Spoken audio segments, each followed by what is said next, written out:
Hi everyone, you're very welcome to this Mid West ARIES in partnership with Mental Health Ireland mental health webinar on stigma. What does it look like? Delighted you can join us today. We were just saying, I was having a chat with the panelists earlier, and it is pretty chilly here, but hopefully the sun will come out over the next couple of days. So I'll go through a little bit of the housekeeping for the minute, but I'm just going to ask all of the, I'll just stop the share there for a minute and ask all of the panelists to turn on their videos. And it's great to have you here. As you can see, I'm joined with these lovely people, my colleagues here in the mental health services, and I'll get them to introduce themselves in a moment. But before I do that, let's just do a little bit of housekeeping. As I said, we're going to discuss mental health stigma. What does it look like? Got great response from this when we actually put the event up. So excited to do this.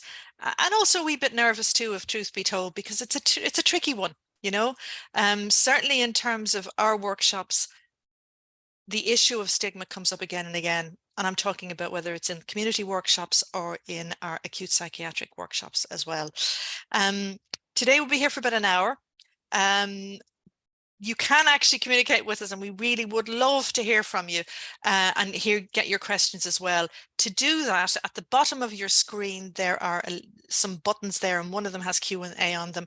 If you open that up, you'll be able to type in your question and send it to the panelists. Well, you'll send it to me, and then I'll put it to the panelists. Although what's great is, and thank you to all of those who already sent their questions in, so I actually have quite a lot to get through today. Right, so what have we got? Panel discussion, yeah, we'll be here for about an hour. We're not having, actually, Thomas, one of our panelists, was asking were we going to have a meditation today, but not today. Unfortunately, we're going to just stick, this is one we want to kind of give the time to because it needs it. So let's just get started. Like, mental health stigma, as I said, something that comes up again and again. And before we get into it, let me just introduce, I was nearly going to forget to do that, our panelists. I just want to get into it that I'm kind of running over myself. So Mike, we'll start with you. Can you just say hi? Hello, my name is Mike O'Neill. I'm the manager with Mid West ARIES, and thank you for the introduction. Yeah, looking forward to it. Thanks, Mike, much appreciated. Rosemary, would you like to say hello and just tell people your role here in the Midwest?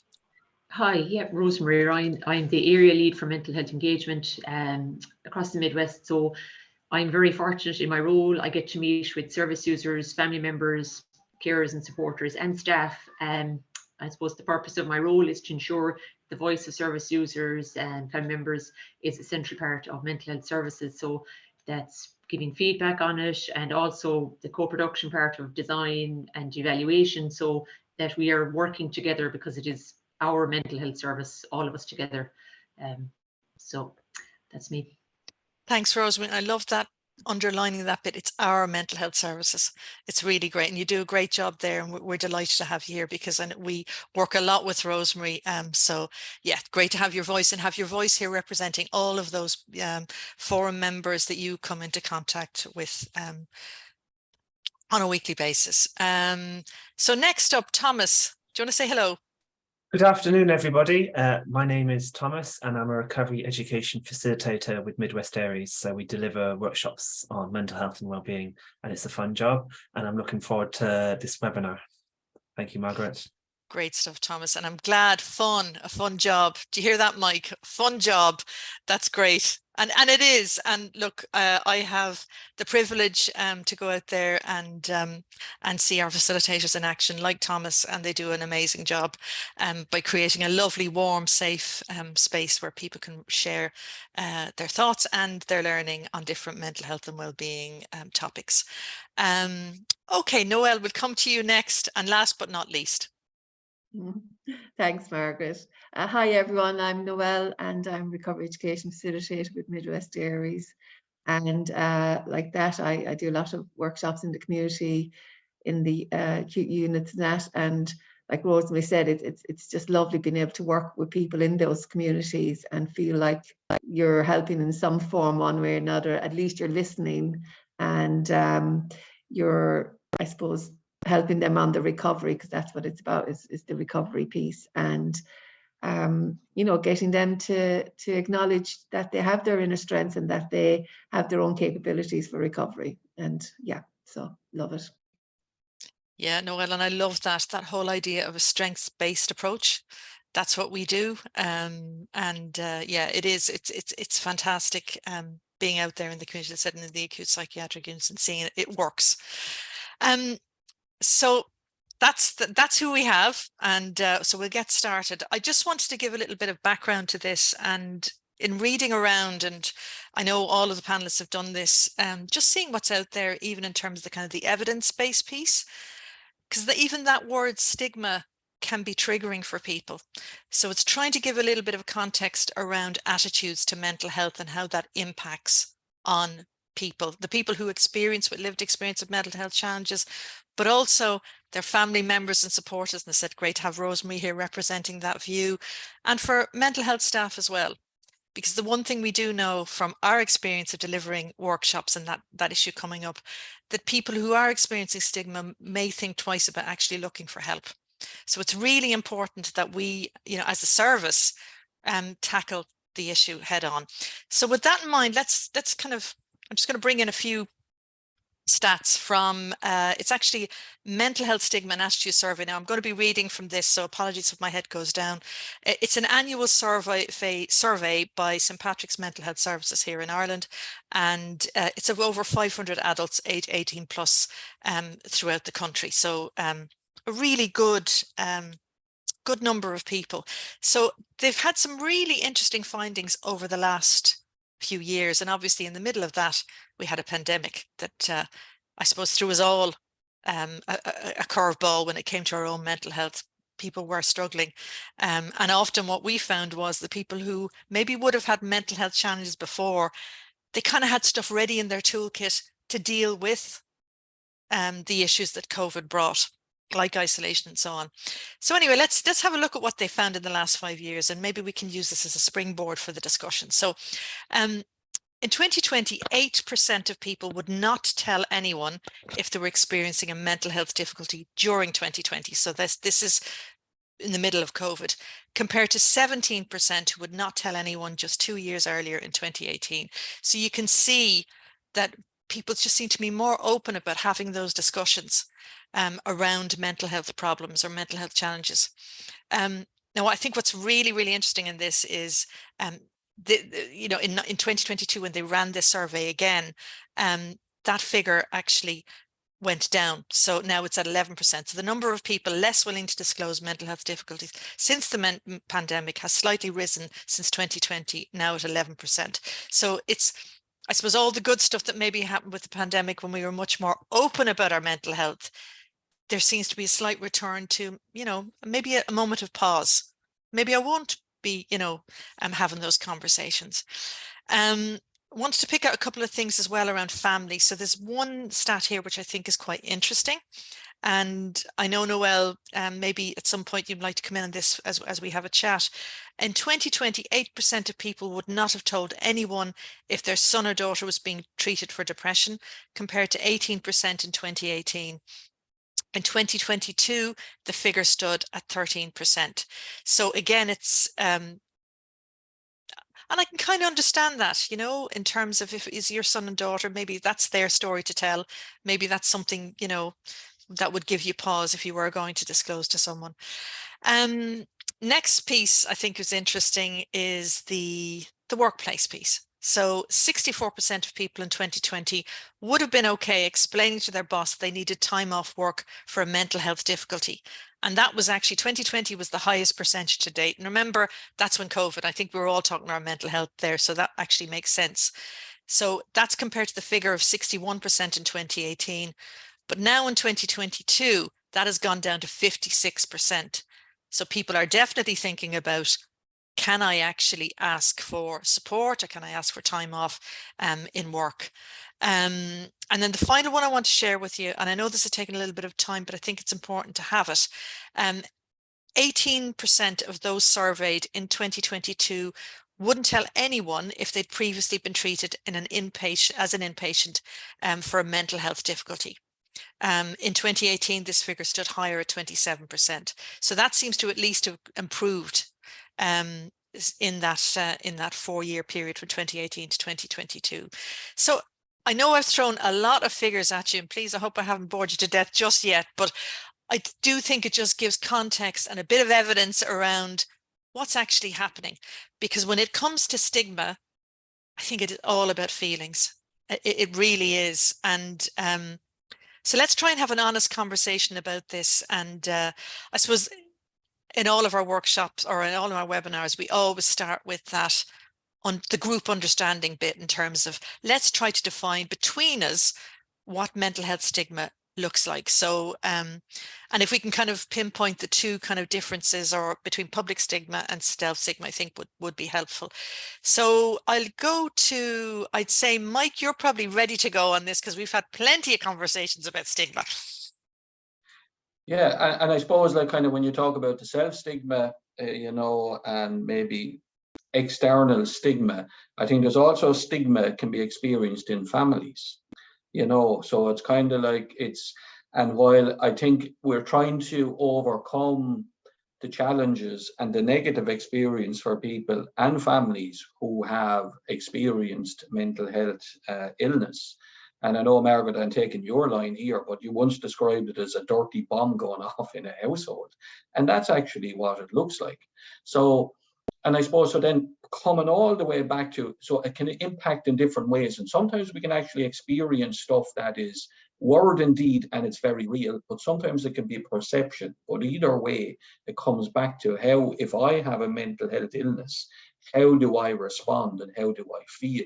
So it's very much about the feelings. And I suppose the thing we have here in ARIES is we have our discrimination guidelines. And while that's quite clear on the 9 guidelines, there's one there and it says disability. And if you go to the World Health Organization website and type in, is mental illness a disability? The answer is yes. So we're actually identified in law that yes, we need to be protected, because those feelings, real or imagined or perceived, you know, do have an impact. And so again, so what is it again? So it's a bit like that image in the poster, and I love it, you know, marked out. So some of us can be marked out from a young age because we're a genius, and that's a positive thing.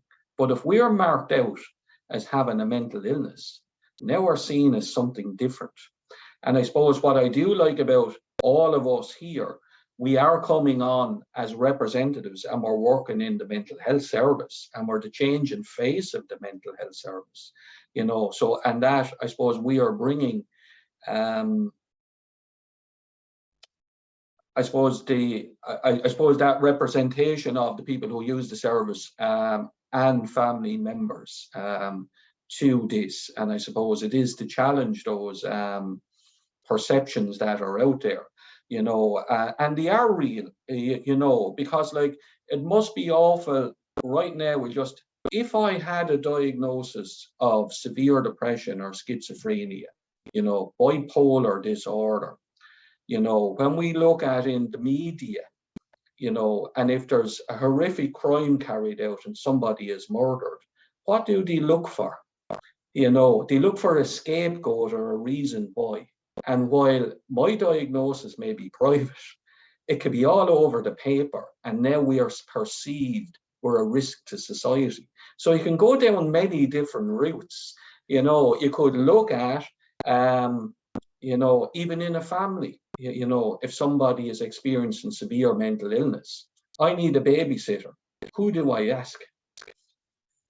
The person with the mental illness or the person without, because, you know, there is this thing, it's unspoken, but it's quite clear that, yeah, there's messages out there that we get, and that's just one example that's communicated to people with mental illness.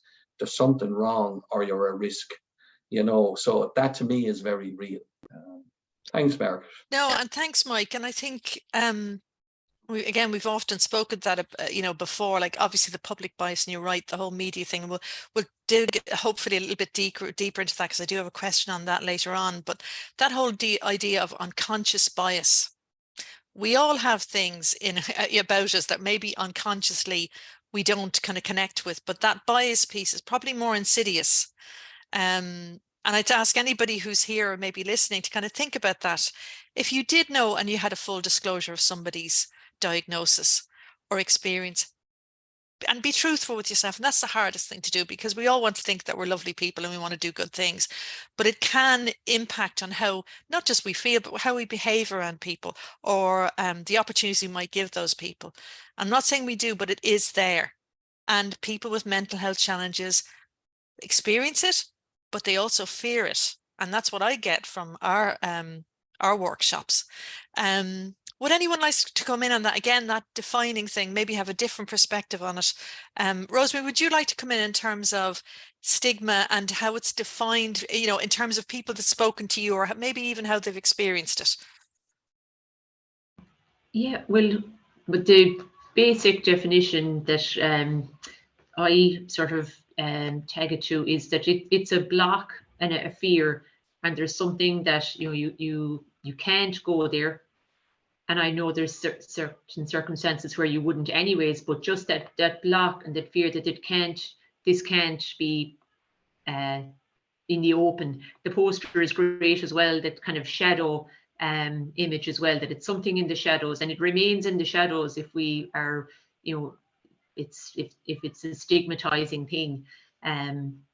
So I actually, and it really stands out to you when there is someone, just recently I spoke to, and very impressive person and very refreshing, and had said that right from the start in dealing with mental health illness, the person decided that I'm not going to stigmatize myself, and that was really kind of empowering. So, and going along through the process of recovery, and work relationships, life going on, but having made a decision from the outset that I'm not going to be stigmatized. However, you take that position for yourself, and there may still be that kind of wider within the culture, that public stigma that obviously you would still be aware of. But I thought that was just a great way to just say from the outset, I'm not going to bear that. Because it is a bit of that kind of block or fear can kind of hang on you then. So blow it out. I thought that was, I hadn't really heard someone to voice it that way before, and I was impressed with it. So we each one of us takes our position, whether we, that we reject stigma, and hopefully all together with these type of discussions, that public stigma, that kind of that bias that we fear, or that's tangibly there, that might just dissipate and be removed. It's kind of the way that I was looking at it. That's brilliant, Rosemary. And I think what's really interesting is, instead of that being the norm, that gentleman stood out for you because he actually named it. So that was unusual, and I think that kind of polarizes it, shows it very dramatically. And I loved those kind of things that you use. And Mike was saying the same, that kind of fear, darkness, it's hidden, it's something, it's the shame bit, it all seems to be there. And that is that meeting of the public stigma and the self-stigma as well. Would anyone else like to come in again on that? We just want to make sure we're all on the same page, or just get a different perspective on it maybe, or maybe just want to reflect on what's been said. Noelle, do you want to come in there? I suppose for me, I come from a family member perspective. I suppose that's my job, my role. But like I suppose experience, I go through by my experience as well. I suppose in coming to learn, working in the area, I've learned, and just being totally honest here, is I suppose I didn't really understand people's mental health challenges, like, because I didn't walk in their shoes. So it's lovely to be working in it, meeting people, but I don't know what their diagnoses are. And that's really important to me, because I don't want to know. I just want to know the person. And that has a huge impact on me. And it's like, and going through the family member perspective with that, then it has helped in that area, meeting people who might openly talk to you about things then, and you see it in such a different way. So I think to me that's really important, because people are identified by their illness, not as the person. And I think that's really the big part of the stigma, is you're identified as your illness and not with somebody who's living with a mental health condition. And that comes from a fear-based lack of understanding. And for me, a huge part of that is the language used around it. I think is really important, is that language piece, how we talk about it, how it's talked about in the media, how it's talked about generally every day. And then that impacts the person's whole, so the stigma impacts the person's challenges that they're facing, and then they internalize it, and then they've got this blame and shame and all these internal feelings that they have lack of self-esteem then, which causes that, and lack of self-belief, and that, you know, they can see that people are seeing them, identifying them as their illness, so that impact is huge. So it is, Noelle. It absolutely is, Noelle. And I think you've just nailed it there. And the only reason I'm jumping in is because I've just got a question there that really, you hit the nail on the head there in terms of language. But just even reflecting on what you said, definitely that, you know, stigma is such a barrier to how, you know, to your personal recovery. You know, because it's that, you know, you can't reach out, you can't help, you can't just say. But I'm going to come, Thomas, to you in a second, but I just want to reflect on this piece because it just matches in with Noelle's just said. So, and again, guys, please keep the questions coming in. This is a really good one. The word stigma originates from the Greek language to carve, to mark as a sign of shame. Mike and Rosemary, punishment or disgrace. Does the panel feel that we shame ourselves in the language we use around mental health and our experiences? If we change the language around our experience, does the panel feel things would change? Now, I know I haven't come to you yet, Thomas. Do you want to come in on this one, or? Could I go to the definition and maybe? Yes, please. Yeah. Well, definitely come to the definition, and then we'll come back to this one. As being part of a different community, you know, I face the stigma and the discrimination, which we'll talk about later. I had to actually Google it to get a precise definition. And apart from getting a diagram of a flower, stigma, you know, part of the flower, it's a disease or disgrace associated with a person. And that kind of just hurts, you know, reading that. And from listening to the other panelists, the shame, you know, shame is a fear, you know, a controlling device, not allowing us to do what we want and kind of hold ourselves back. So again, it's the thoughts and feelings that we do have around the stigma, the self-stigma, what are we telling ourselves, what stories are we creating? And I want to go to Rosemary's story about the person saying, I don't want to tell anybody or whatever. I look at that as you're setting a boundary for yourself. You need to keep yourself safe in that. And I think that's a great awareness or way of putting it. You know, you're setting a boundary for yourself and maybe disclose to certain people that you trust or whatever. So did that answer the question? Absolutely. And again, what's beautiful is you mentioned that word again, language, you know, and the stories we tell ourselves and how we see ourselves. So it really all links up. Thanks, Thomas, for that. So going back to that question that we have there in terms of changing, I suppose, flipping the language around. So does the panel feel that we shame ourselves in the language we use around mental health and our experiences? If we change the language, does the panel feel that things would change? Who would like to come in on that one?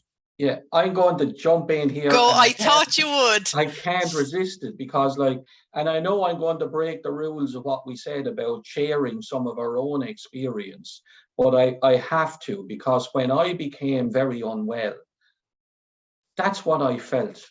I felt shame, I felt disgrace. The only sentence that came to mind when I saw that there was, I actually, when I was very unwell, I was a broken human being. And I ended up at one stage going around to family and friends, apologizing for being a failed human being. I was that bad.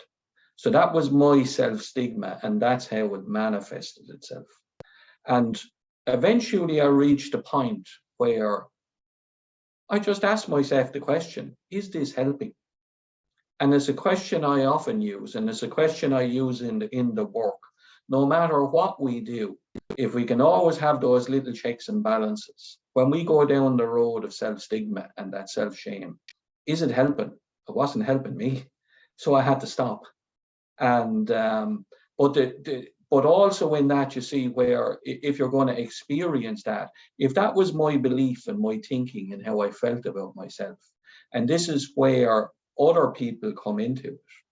Because again, if you have family members, friends, colleagues, whatever that looks like, pointing the finger at you, you're not performing, you're not doing this, you're not meeting my needs. And so it just compounds the stigma. And that comes back to what I said at the beginning around, like, kind of, you can have it in the workplace, you can have it externally, you can have it in the media, but you can also have it in families. And, you know, so that's the piece. And I suppose one of the things, I suppose, that we do here in our work is, as part of our training, so to change the message around mental health, that is a training piece that we do here is what we call personal narrative training. But it's about how and why we share what we do about our experience of mental ill health. But we do that in a safe way. And that safe way asks us to look at our recovery journey of, you know, well, what am I willing to share? What is public? But what is private? Because sometimes we have to look beyond ourselves and our immediate needs. They don't, it's like as Noelle said, don't need to know anyone's diagnosis. It's not important. I'm treating you as a fellow human being, and I'm responding with kindness and compassion, to use Thomas's words earlier, I think even before we came on. You know, so that's the way we can overcome it, you know, and it's one of our messages here in what we do in our work is, treat the person, not the illness. And that way we can overcome stigma, you know. So, and again, I suppose it's a privilege here to be working, you know, at this point, and working in helping achieve change within the mental health service, but also in the public and our community partners. To be at that cutting edge is a privilege, and then again, to see people on the recovery journey. But I suppose again, it's a bit like, you know, how do we communicate in a safe way to change the message, rather than throwing myself under the bus and harming myself in the process? And that's key, you know, to changing the perception of mental illness. And Mike, I just want to come in there, and I just want to thank you for sharing that, because we did have to share with you, you know, with the participants, we did have a clear discussion in terms of disclosure, because, you know, this is being recorded, and there is an element of risk when you are sharing something that, you know, if you're not sure about why you're sharing it. And we share our lived experience, both as family members and as people with, you know, lived experience of mental health challenges, because we know, you know, it's in a very focused way, and it's in a very safe way. So I just want to thank you for that, Mike, because I know people will appreciate that. And I think Noelle wants to come in there. Noelle? Just a quick thing, so I know you have more questions, but I suppose it starts with the basics. Ask, you know, take the fear out of it and just ask. You know, you don't have to understand what the person is going through, but ask, what can you do to support them? And, you know, let them have the power. And if you start at the basics by asking the person and taking the fear out of it, not be afraid to approach it, and it starts from the ground level, then build on that. Yeah, and thanks, Noelle. Absolutely. And again, it's going back to seeing the individual. They're just, it's just person. And I've got Rosemary. You want to come in there? Yeah, it's good to hear from Mike and Noelle, that idea of just being matter of fact, just to be able to ask. You know, stigma can prevent you from doing something that's simple. So an experience that we would have had as well is around the stigma being there, in that we can't openly say, matter of fact, this is the diagnosis, doesn't define the person. But, you know, why not just be clear, and now we move on, and it's, you know, we're moving towards recovery all the time. So I feel there could be a bit of stigma in around in the appropriate place with whoever's supporting you, just being able to say, this is what it is. It's not in the shadows, it's not defining me by any means, but I'm moving forward and recovering, and just no difficulty with just addressing it, Absolutely, Rosemary. And I think this is the issue we have, because I think absolutely, if we're just matter of fact with it, and we just like, these are my needs, this is what I've got. But then you've got that discrimination piece, and they do match together, and we'll look at that in a second. But I know, Thomas, you probably want to come in on this point here. Yeah, I just wanted to pick up something that Mike said about expectations. And I think, we have, some people may live in others' expectations or societal expectations. And when you have, a mental health difficulty, you're kind of telling yourself that, oh, I failed to meet those expectations, or shaming yourself about that. And as part of our resilience workshop, we have a worksheet about positive affirmations, and just identifying, I am, confident, chatty, quiet, I have supports, I can go to, peer support, or go to Mid West ARIES. And it's just a reminder of those positives that we do have, and not let the fear or shame, take over, that stigma. Definitely, Thomas. And it is that fear of shame. And again, we were talking earlier, and we'll talk about this at some point, I hope, is that, as I said, the discrimination piece, but disclosing. How do we safely disclose if we need to? And again, speaking to Mike's point there about what's private and what's public, but sometimes we need to go public in order to get the supports that we need. So does any of the panel have advice around disclosures, maybe in the workplace or in college, about how people can safely do that in order to get the supports they need? Who'd like to come in? I'll go first. We'll go to Thomas. We go to you, Thomas. Yeah, well, I was fortunate to have someone to talk to about, disclosures, how you do it, what not to say, how far you are willing to go. And just having that chat, have that sort of document or, table or whatever. Okay, I'm not going to say this, I can say that, I'm okay with saying that. And just having someone to chat to and maybe practice on. At one stage, my previous employer, I needed to go from work early every so often to go to a support group. So, I knocked on his door, and I went in and shared what I was comfortable sharing.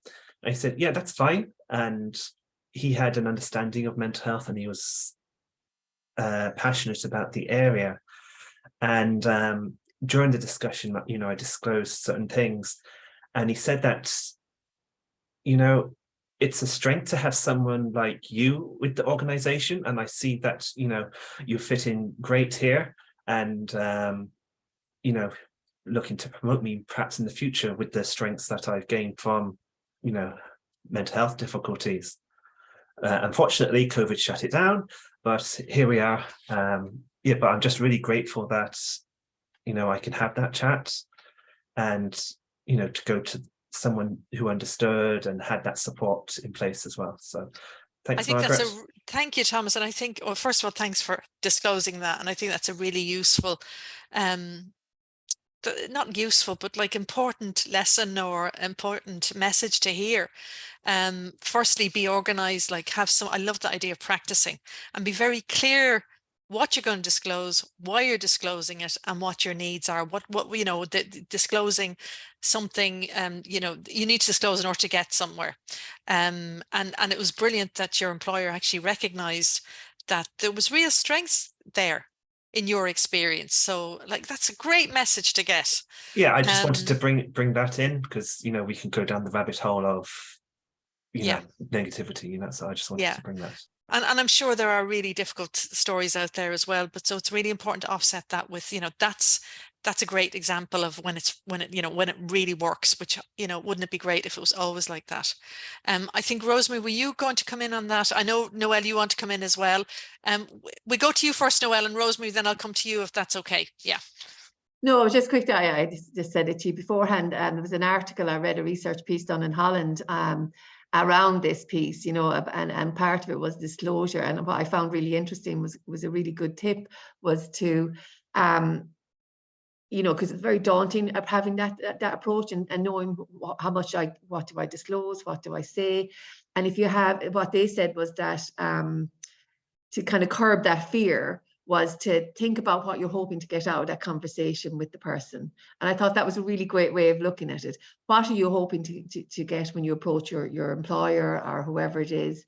Have something tangible then. What are the needs that you know, think about what you need within that workspace or wherever it is, and go to the person with that tangible thing, you know, and then from that you'll be able to decide what you want to disclose then of your illness along with that, because you might only need to disclose a certain part that's going to help you within the workplace.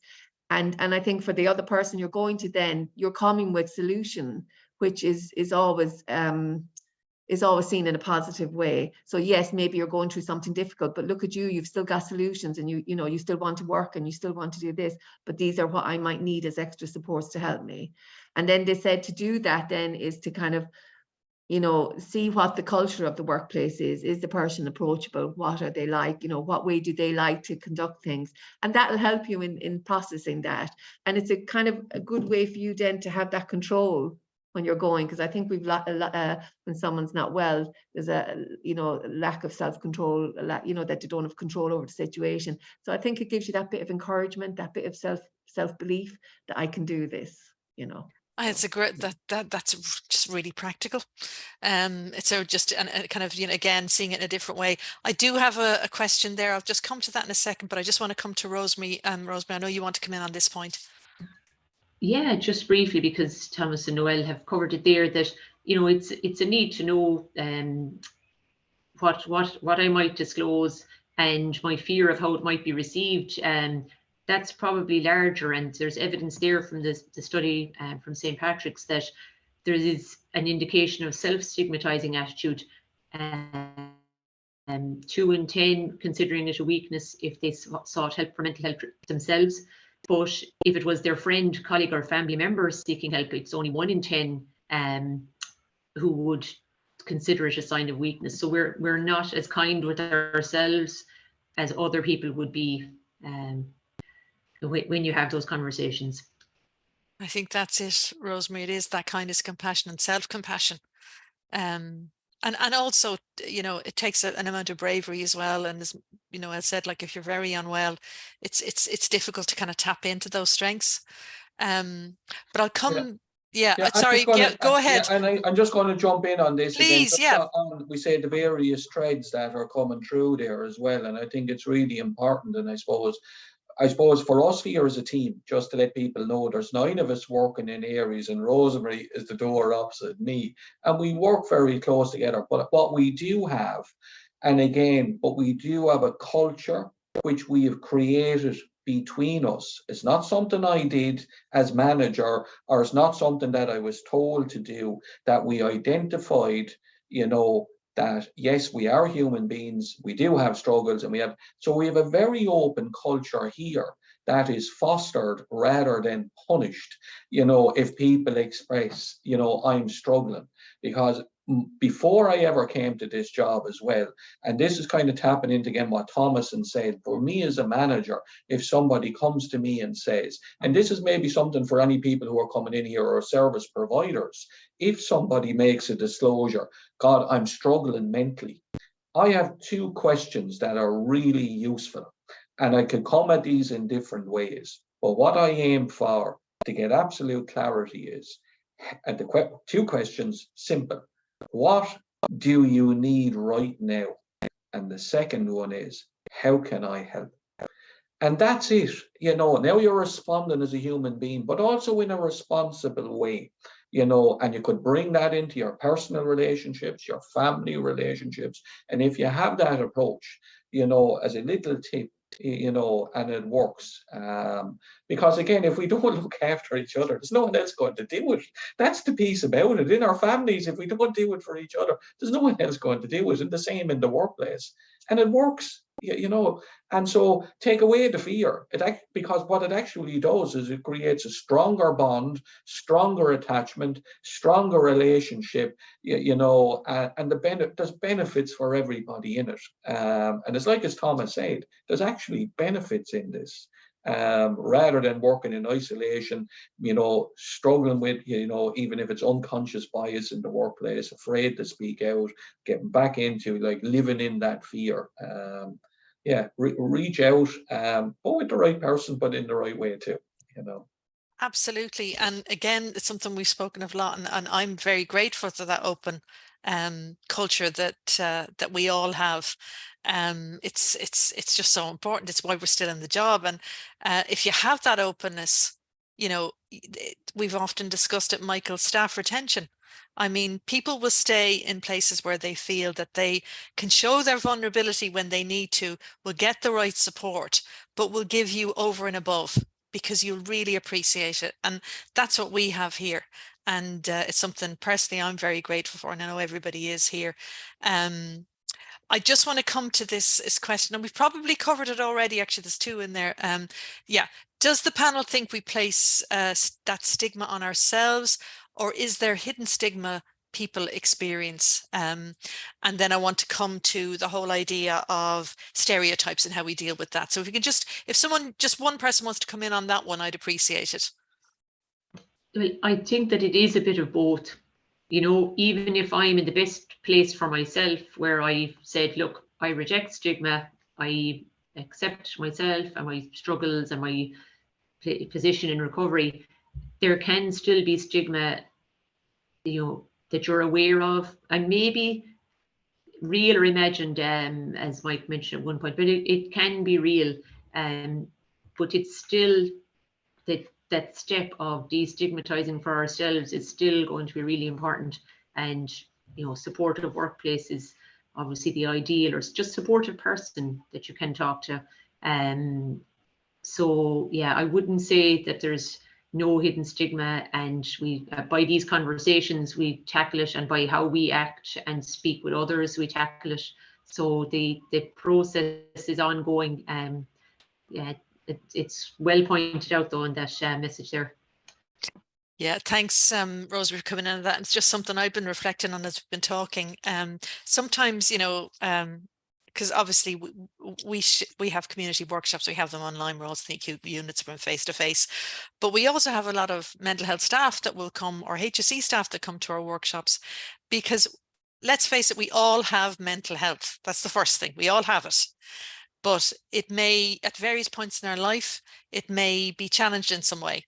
And you know, especially over COVID, and we would know this anecdotally from staff that, you know, work with us and just talk to us, you know, that they've had challenges as well. So it's not, you know, you may look at somebody and say, oh God, they've got it all, you know, all sorted, and they're not touched by mental health issues at all.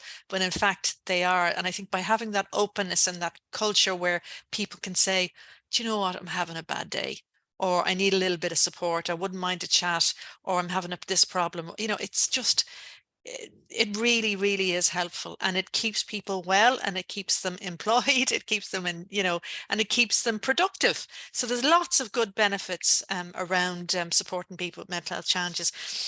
One thing I definitely wanted to come to, because it comes up again and again, and Mike, you already touched on this, is that negative stereotype. We're all familiar with, you know, the psychopaths who are, you know, the Axmores or whatever in those movies, but it's more insidious than that. You know, mental health challenges aren't represented well across the media by and large. They're not. Even how they report certain incidents with people who have had mental health challenges. So I'm just wondering, how does the panel think that we can, you know, tackle those stereotypes? How can we break them? Or do you think that's already happening?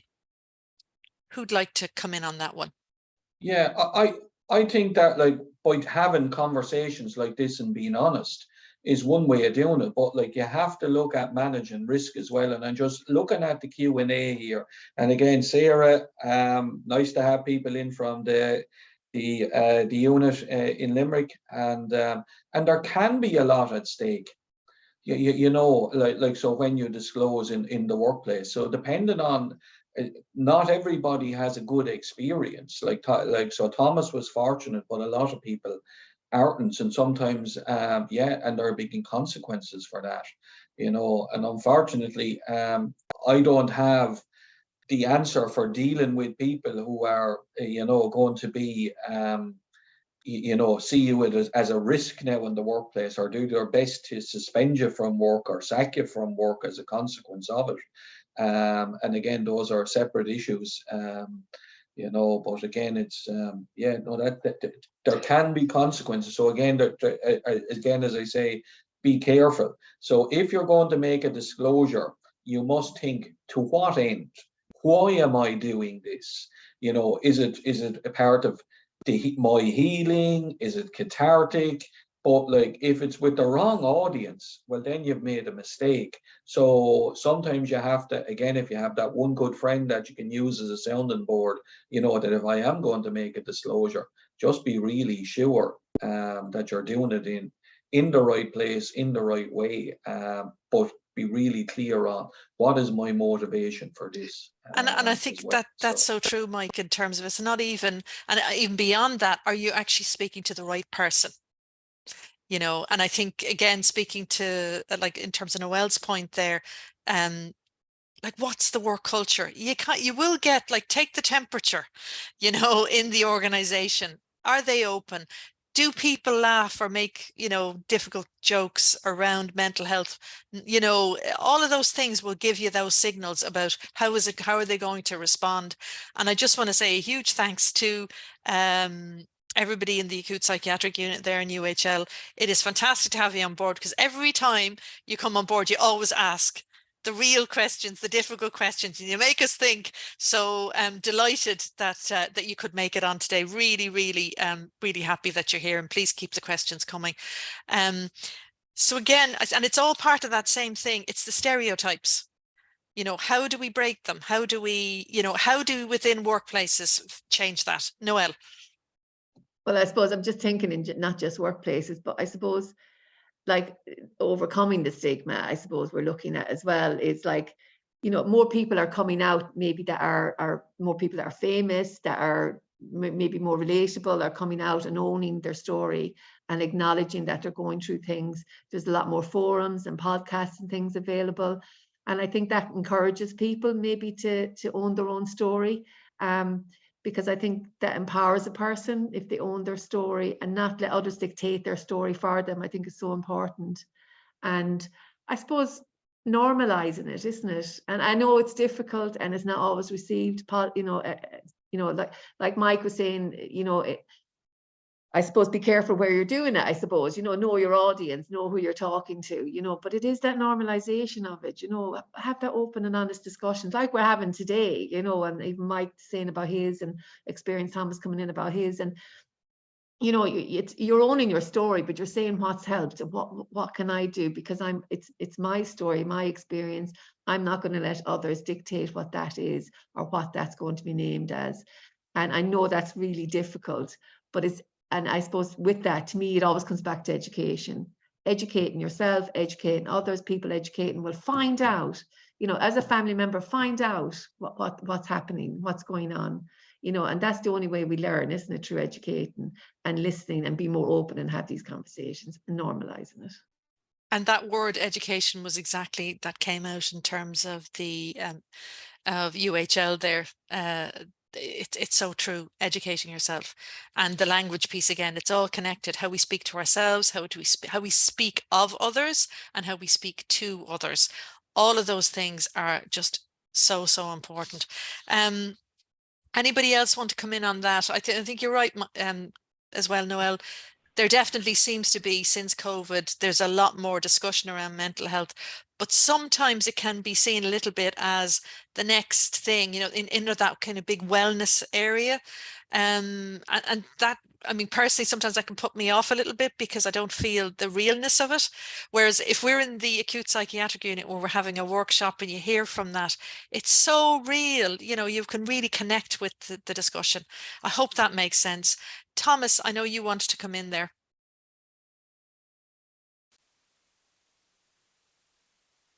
Thomas, you're muted. Sorry, I thought Rosemary wanted to go. Yeah, the stereotypes, as being part of a different community, you know, I faced discrimination and stereotypes for many, many years. And when I do face the discrimination, I just remember of this psychological term called Howlon's razor. You assume ignorance and not malice, because, you know, again, like Noelle said, it's education. You know, they may not know what they're doing, because from doing this work in mental health and the years of, you know, living, you know, having those strengths of empathy, compassion, kindness, creativity, and even resilience, I think, you know, we all need those kind of strengths to get through life and how hard it is. And again, as you were saying, you know, wellness is the next thing. You know, just have patience. Things are changing slowly, and, you know, look after yourselves in that. Absolutely, and thanks for that, Thomas. Rosemary, I'll just come to you now. Yeah, just it's a roundup that the big kind of jump to say what will I disclose, and the workplace, it is tricky. So we heard some things here that will really help. Like, it is small steps. Like, first, a decision that I'm not hiding here, but I have a trusted person that I can talk to. Thomas's example, that I could just kind of rehearse, what would I say, why would I, and what would I say, and that I feel confident in saying it, and I know my audience of who I need to go to with that. Like, it's a series of small steps, starting with yourself, you know. So rather than being a big kind of daunting task, it breaks down in that way. So that's the approach. Take the daunt out of it. I love that, Rosemary. Take the daunt out of it. I'll take that with me, because it's so it's so true though. But, you know, because it is daunting. It's just like, how do you start? And a lot of the times, how do you start? You know, it's, yeah, what's the first thing you can do? I suppose one thing that I kind of want to finish on, and we've got a little bit of time to go into it, is, and we've kind of touched on this. So we have a kind of a definition there. We know that there is discrimination there, there's fear there around disclosure. What are the benefits of dealing head on with stigma? And I know, Rosemary, you had that gentleman who said, look, I'm just not going to buy into stigma. It's not part of me. I'm going to be open about what I do, who I am. And that's a tricky one to navigate in the real world. But what are the benefits of doing that and being open? And even if we can think about this from a service user or service provider piece, what do you think are the benefits of having these discussions and being open around stigma? I start, or Mike, I jumped in you. That I think it's two-way benefit. You mentioned that, say, take a workplace, or, you know, my school or wherever I'm interacting with people, it's a benefit both ways. So I free myself of the stigma, and, you know, allow myself to just be who I am, be where I am. And I have a team of people who, if they would understand a little bit more, would be able to be more of a support.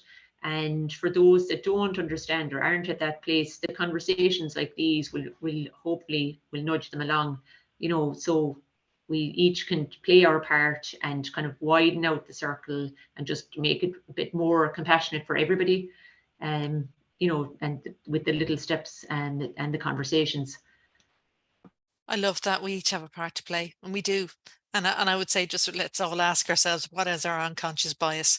Look at ourselves in the mirror. And with that, I think we've got a nice something here from Nicola. I just say, I'm not your mirror. Learned from a 10-year-old, which is really great. Love that. Mike, I know you wanted, we're kind of nearing the end now, because I do want to share a bit of signposting, but I knew you wanted to come in on that.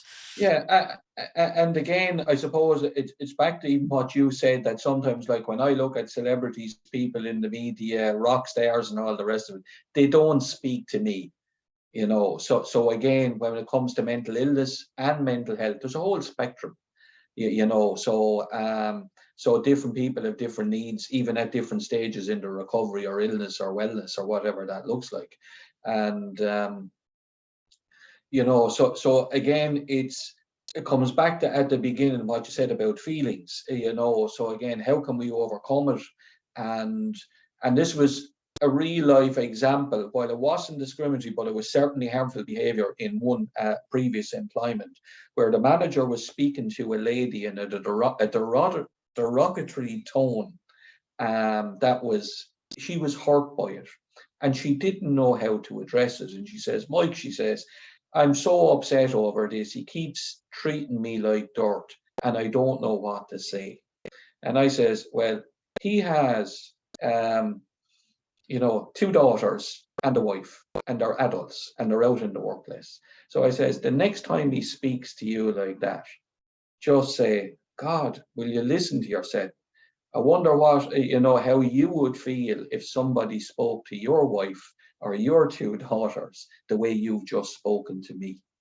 So in a way, it's turning so if something is that explicit, turn it on its head and reflect it back, and it's non-confrontational, you know. So, and it stopped. That actually worked, you know. So sometimes we can learn a language to advocate for ourselves as well, you know, where I love what Rosemary said at the beginning. But to me, about that gentleman who was like, you know, I'm not even giving this stuff space in my head, for the want of a better phrase, but that's the exception. Whereas most of us, you know, when we are in that broken place, or we are in distress, we are experiencing, you know, extreme loss and being overwhelmed, you know, it's very hard to have that pushback. You know, so for a lot of people, and it is, and then as Rosemary did say, it is those small steps. It is that little piece, you know, that we can build on. You know, so. Noelle, we've got 3 minutes left, so I just need to go to the signposting, but I just want to come in on one short, if it's brief. Yeah, just very quick. I suppose just when you're saying the benefits, I suppose it opens more equal opportunities for the person, that they feel that they're not going to be unfairly treated within their communities. They'll make maybe more of an effort within that social connections within that community, whether it's clubs or workplace or activity, wherever it is. I think allows for that, for them to be more empowered. And yeah, just that. Brilliant, Noelle. No, absolutely. And it is a positive thing for everyone. And it's going back to Rosemary's point. We all have a role to play, whether we are service providers, people using those services, their family members, the wider community, when it comes to stigma. You know, you check yourself, you know, what language are we using? How are we responding to people? And even for ourselves, how are we, going back to Thomas's point around the stories we tell ourselves? Like, are we using kind words to ourselves? All of those things, they're so important on breaking that horrible hold that stigma has over people, because it reduces life chances, and it means that people are less productive in their lives, and there's also more stress on the services as well, you know. So it's something we all need to look at. I'm mindful of the time. I will come back to all of you just to say a quick goodbye, but I just want to do a little bit of signposting, if that's okay. Can you see that okay? Everybody can see that? Just want to check if you can give me a thumbs up. Great. So just a quick push in terms of our own workshops. We've mentioned them here today. We are online, so very simple. Lots and lots of things coming up in May. You can book on Eventbrite, or get back to myself. Anyone who attends will get the slides with all of this information on, so you don't need to take any details down. In the meantime, Thomas, if you could put the feedback form link in the chat, I'd really appreciate it. There is a feedback form that we'd like you to complete today. It just really helps us with these webinars. It only takes a couple of minutes. I know it's a bit of a pain, but we'd really, really appreciate it. So if you have time to do that, please do. We are delighted with this new partnership that we have with both Rosemary and the Hunt Museum, all looking at creativity for wellbeing. The next one is on Thursday, May the 11th. It's open now for booking on the Hunt Museum website. And then in June, we're in Kilmallock for, again, looking at creativity for wellbeing and journaling for wellbeing. There are other face-to-face workshops coming on stream as well. So if you want to be on our contact list, please contact me and I'll do that so you won't miss anything. Next, next month, and I'm almost jealous that I'm not hosting this one because this is something I really, really care about. But anyway, I'm sure it'll be brilliant. It's clinical recovery and personal recovery and mental health. What's the difference? And there is a difference, and they can work together, but they can also be, it's a tricky one, but I'm really upset I'm missing that one next month. But please sign up for it. It's going to be a good one. And I'm just going to hand you on, Rosemary. Do you want to just literally briefly just let people know how they can contact you? Yeah, thanks so much, Margaret. My details are there, and this was one of the most destigmatizing opportunities that I had, just being able to be in a room with others, voice my experience and talk together about solutions. So this poster here is about the local mental health forum. If you or your family member, friend, someone who's supporting someone with mental health difficulties would like to share their views and be able to contribute to service improvement, this is one of the ways that you could do that. And I would just encourage people to take that small step, give your view, get involved, come to the next webinar, you know, and then we move forward in that way. Thanks, Margaret. Thanks, Rosemary. And yeah, definitely underline that, you know, if you've something to say and you want to make things better in a very positive way, that's your opportunity to do that. And Rosemary does an amazing job with the forums, and we're really grateful for that. Again, you can find us online. We will be, as I said, we record this. It will be available on our YouTube channel and also on our podcast, which is available on all kind of podcast or audio platforms, including Spotify. It's called The Wellness Panel. Please check us out. And it's great when you're, you know, going for a long walk, just put us on there and listen to us. We do host these in partnership with Mental Health Ireland. Unfortunately, Claire Flynn can't be with us today, but Claire's details are there if you ever want to make contact. And I think that is it. Again, we're just a little bit over. Thanks for staying with us, those who could. Everybody did, thank you. And just want to say, just do a quick run to say goodbyes. So I'm going to pass you through. Thomas, if you want to say your goodbyes. Yes, thank you very much. I don't get to do these webinars that often, so it's great to do one. And, you know, if you are fearful or stigmatizing, you know, focus on the love, you know, love yourself and do what's right for you. Thanks a million, Margaret. Love that, Thomas. Focus on the love. I'll be taking that home with me. And Noelle, do you want to say bye-bye? Yeah, just thanks everyone for joining us today. Great discussion. It goes too quick. And yeah, just look after yourselves and remember you're all powerful human beings with a lot of strength. Power and love it. Rosemary, do you want to say your goodbye? Yeah, thanks. It was great to be in the webinar room here with the people on the panel, and also to have the questions there that we received before and during. And I hope we continue these type of conversations. I had a thought for the day, right, to share with you. There's no key to happiness. The door is always open. I write up these one-liners for myself. So I love it. Open. Oh, I love it. I love it. And Mike, if you just want to say your goodbye. Well, I can't follow that, Rosemary, so I'll just say goodbye. You finally did something, Rosemary. You actually made Mike pause. Look at everyone for participating. Thank you so much. Thanks to everybody who put you know, sent questions to me early doors with this and also during the webinar. Thanks also, a big special shout out to all of those in the acute unit in UHL. Great to have you on board today. And yeah, you'll be getting an email over the next couple of days with all the links and the slides in it. And as Mike often says, see you in the next cartoon. And hopefully that'll be next month. Take care. And whatever you do, be kind to yourself and push back against stigma.